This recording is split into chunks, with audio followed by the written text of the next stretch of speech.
Hey guys, Bird Yu-Gi-Oh here, coming at you with another under $25 deck profile. This time it is Worms, a little lesser known deck, very fun. This is more of like a control version, very cheap of course, like I said, under $25 for this, and it still has cards that'll compete with the meta. So yeah, if you haven't already, go and subscribe, and let's get right into the deck profile. Starting off with Worm X, he's your main starter one that you want to see if you can, because when he's normal summoned, you can send one reptile type worm monster from your deck to your graveyard.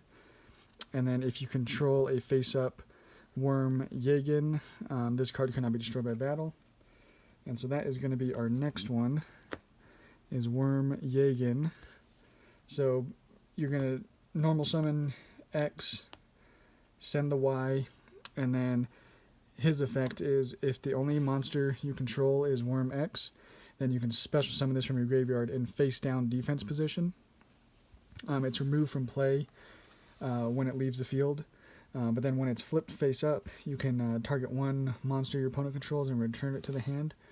So you have cards that you play that can flip him up on your opponent's turn, basically, is kind of the idea. And then another pretty good starter, if you don't open up with X, is Carteros. He just has a simple flip effect. Just add one level 4 or lower reptile type worm monster from your deck to your hand. So flip him, and you can add either one of these to your hand. So very good. And then the last of the worms that we play in this deck is Worm King. You can tribute summon him by just tributing one reptile type worm monster. And then you can also, his effect once he's on the field, you can tribute one reptile type worm monster and then target one card your opponent controls and destroy it. So he's very good, and we also have an easy way of getting him out as well. In the same trap that flips these face up, I'll show you that one. And then the last of the monsters that we play are just some hand traps. 3 effect Veiler, it's a nice cheap one, very good. You can use it more than once per turn. So I like it a lot. And then a little lesser known hand trap, but it, I think is pretty good, especially against like Spiral. This is going to be a very good card. Just basically when a card effect is activating your opponent's graveyard, you just send this to the graveyard and negate that effect. So it's really nice for decks that try to activate effects in the graveyard. This will just stop it. So it's a nice little cheap one that you could pick up. That is it for the monsters. Spells. Pot of Duality. You're not doing too much special summoning. Obviously, Yagin and then King, but that's mostly going to be on your opponent's turn when you summon him. But yeah, it's basically getting you your traps, is ideally what Duality is going to be doing. And then 2 Pot of Desires. There's not much you really care about banishing, so this just becomes draw 2. Very good. Monster Reborn, pretty self-explanatory. And then Foolish Burial. It's nice to have, like, say you normal summon him and then he gets Veilered or you know, his effect gets negated somehow. Then you can Foolish Burial the Yagin still, and then still get special summon him. So it's just a potential, you know, extender that helps the deck out. And that's it for the spells. Very low spell count as well. And the traps, the best one for us is W Nebula Meteorite. Its effect is you change all face down monsters on the field to face up defense position, so you're flipping them up. And then during the end phase of this turn, you change them all back. You change all face up light reptile type monsters you control to face down defense position and draw a card for each, so really good draw power.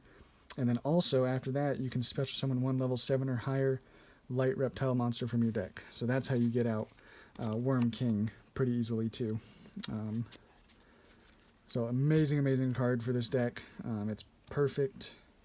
You always want to see it if you can. There's really no way of searching it, but it's great nonetheless. The other really good trap that I like to play with Worms is offering it to the Snake Deity. You just target one face-up reptile monster you control and 2 cards your opponent controls, and you destroy all 3. So it's really good destruction. getting rid of problem cards. And it actually pairs very well with anti-spell fragrance. We don't play a lot of spells, so activating this is usually going to be hurting your opponent more, and they're forced to set their spells so they can activate them next turn.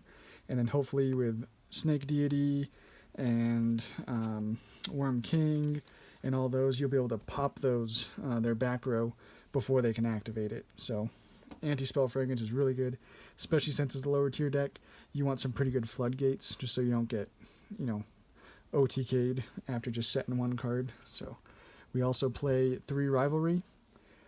Everything we have is reptile type, so obviously other than the hand traps, but all of our monsters that we're going to be trying to get on board are all reptile, so that's not going to affect us. They also are all light type, so again, 3 goes in match, perfect for this deck. And then just for a little bit of, it's a nice budget option, but it's also protecting your cards a little bit. Storming Mirror Force, really good. Even if they have links, this is going to be returning all attack position monsters your opponent controls to the hand when they declare an attack. So really nice protection for your cards, and your opponent's not going to really expect that too much. So that is it for the main deck. I think I just went just over either 42 or 43, but we play Pot of Desires, so it's not too big of a deal.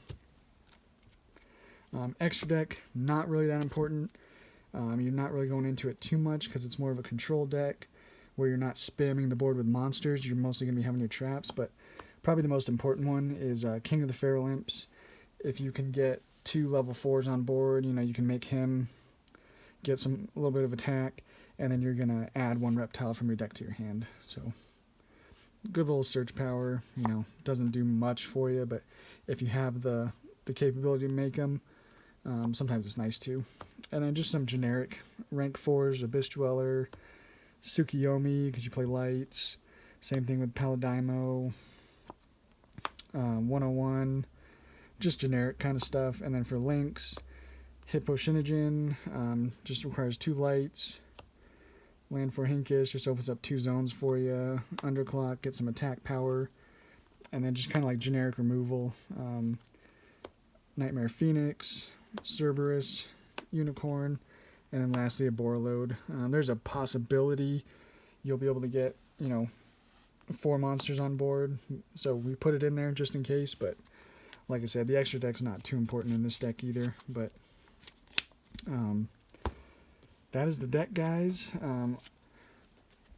Cool little control deck, very cheap. So if you have a lot of these cards, it'll be even cheaper for you, and you basically will just have to pick up probably the core worm monsters, and then probably these 6 traps are probably about the only ones you don't have laying around if you've been playing a while. But yeah, otherwise we will catch you guys on the next one.